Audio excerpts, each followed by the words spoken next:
What is the worst thing an ex ever said to try and win you back? Story 1. My phone rings. Hey, just wanted to let you know that I'm getting married this afternoon and I'm pregnant. So now's your last chance. 2 years later, my phone rings. Hey, I'm pregnant again and getting married again. This is your real last chance. Story 2. I didn't sleep with both of the twins. I only slept with one of them. Spoiler, she did sleep with them both. Story 3. Had an ex tell me that if I did not take her back, she would sue me. Long story short, I'm now a proud owner of a victory in court. Story 4. I would have treated you better, except I thought you'd never leave me. Story 5. When I first tried to break up with her, she just kept saying no until I gave in. She said no for more than 10 minutes. The second time I tried to break up with her, she pulled the same trick, but this time, ready for it, I beat her at her own game and said yes in response. When I got bored of this back and forth, I said, well, it's a yes, so I'm sorry, goodbye. She then messaged my brother and sister-in-law, whom she had never met, telling them that I needed to call her back right away because she was unstable and didn't know what she was capable of. When my brother told me that, I told him to ignore her. She continued to message them, saying everything from how she was pregnant to she deserves better, she deserves me. After 24 hours of relentlessly contacting my family, a family of 7 in total, I turned my phone back on and saw I had 150 texts and 19 voicemails from her. As an aside, this is where I learned an iMessage can only be so long. When it exceeds the maximum character count, you have to press on the message and it is opened up on the Notes app. When I called her back, she immediately started yelling at me, saying things like, "How dare I?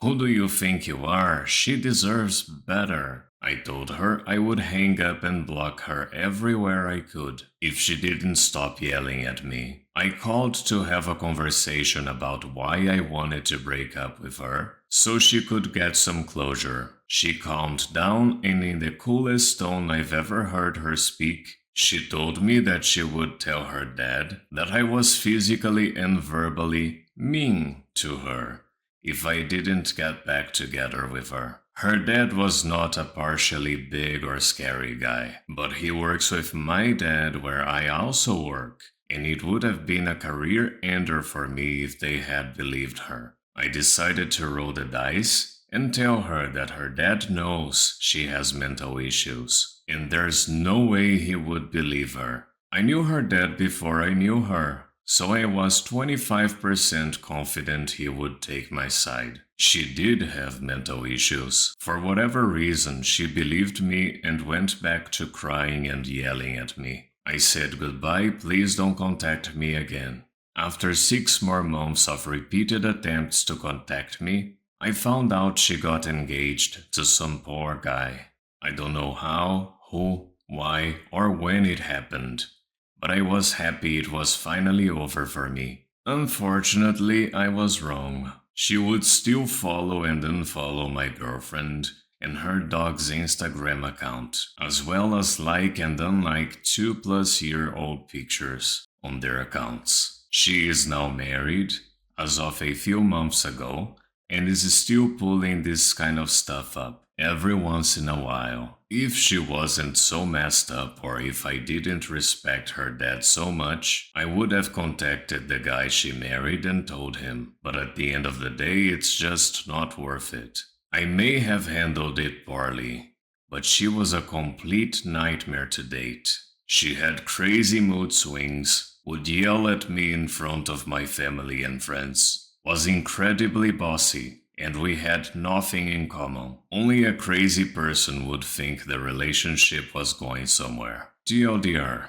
I managed to find and date the craziest girl I've ever heard of, and it didn't go well. Story 6. Broke up with my ex, yet she would still text me constantly. One day she tells me she has cancer and is in need of immediate surgery. I asked her what specifically, and she tells me she has cervical cancer.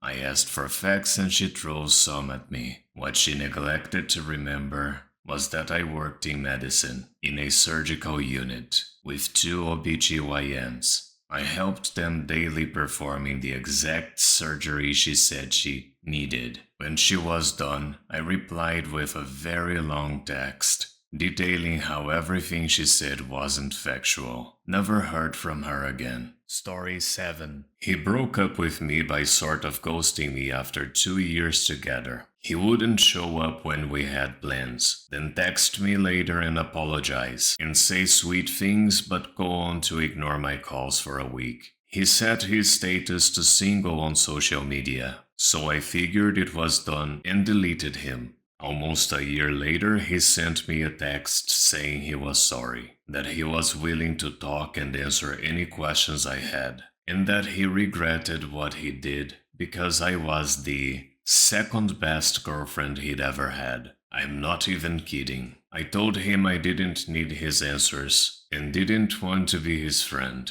He never bothered me after that. Story 8. I'm just kidding. We're not really broken up. Me. What? No, sorry, that's not how this works. Edit. Some more info. She broke up with me over the phone, during which I tried to rationalize why, how, what went wrong, etc. I talked with her for a good 30 minutes at least, but she was content on saying sorry, it's over. I rationalized and accepted and was ready to move on. Hard tender, obviously, since the relationship was real for me at the time. At this point is when she said, "Just kidding, we are not really broken up. I was just testing you to see if you would fight for the relationship." I about lost my mind. No, that's not how any of this works. I hate to break it to you, but your plan backfired. We really are broken up, because you do not test me like this. Not like this. Story 9. My ex-husband sent me a long impersonal email 3 years after I left him. My favorite part was, "We should get back together. I don't want to be with you,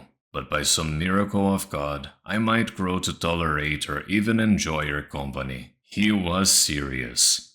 I laughed for about 2 minutes and then sent screenshots to my boyfriend. Story 10. She cheated. I said, "So long, get out of my house." She did and moved in with this guy. She showed up a few weeks later with her cat and some belongings and said she made a mistake and wants me back because she needs me to take care of her. Sorry, what?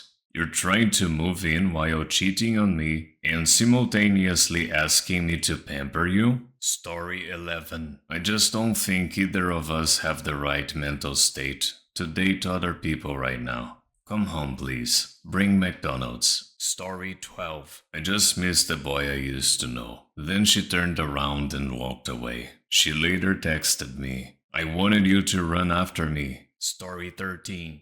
If we break up, it's just a matter of time before you ask for your laptop back. And I use it for school, so I'm going to have to drop out. And my kids are going to be raised in poverty. Do you really want that on your conscience? Edit. I lent him my extra laptop before I realized he bleeds all the women in his life dry of all their resources. I wasn't about to let him keep it. After all the things he put me through, I got my laptop back when we broke up and he destroyed the power cord and messed up the laptop to the point that it wouldn't run. I fixed it, but lesson learned. Story 14. You'll never be with anyone like me. Well, yeah, that's what I'm sure hoping. Story 15. Okay, I know it was bad to dump you while you were in intensive care, but you were really bumming me out. You're a lot better now, though, so it's all good. Was in and out of critical condition and had several emergency ops over the course of 5 weeks in hospital. He dumped me over the phone while I was lying in my hospital bed. After I was discharged, he waited 2 months then tried to come back. He also never came to visit once. He said he didn't want to see me that way, as it wasn't very attractive. Told him to go kick rocks. Thank you so much for watching. Don't forget to like, subscribe, and activate the bell button to receive notifications to my latest videos.